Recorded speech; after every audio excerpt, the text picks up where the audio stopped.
Hello, it's Beekeeper Amy here, and I'm here to clean off this frame and get some more honey.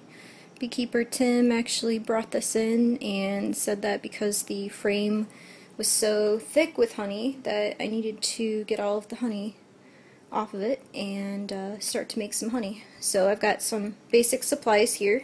I've got a 10-quart bucket and a spatula, the frame, some cheesecloth, and some really large rubber bands.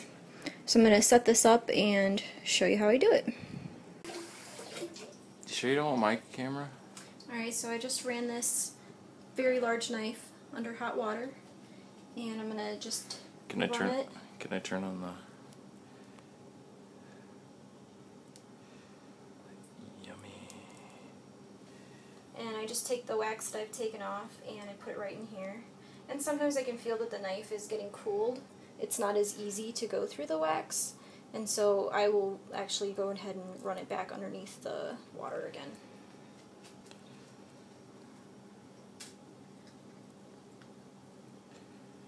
You can really only go so far because otherwise the wax tends to kind of fall apart. And I'm just putting the wax right onto my 10-quart bucket that I've put some cheesecloth onto and secured it with a very large file size rubber band. So the reason that I put all the wax in here, you can't probably hear it on this video, but there is actually honey that's in that wax that we took off and put into the bucket, and you can hear it dripping into the bucket now. So I try and save every last drop. Now I'm going to take this very full frame, which is already dripping onto the counter, and kind of prop it right up, and you'll see some of the honey is just going to run right down.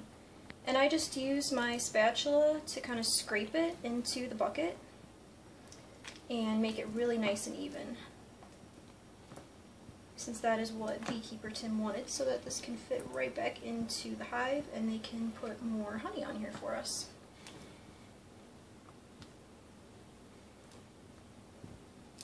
The older the comb is, the harder it is sometimes to scrape it out. And once it all gets into the cheesecloth, it can really take several days sometimes for it to get all of the honey away from the wax.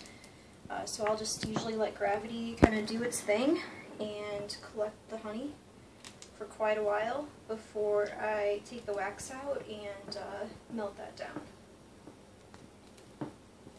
You can see it's just squeezing and dripping right in there.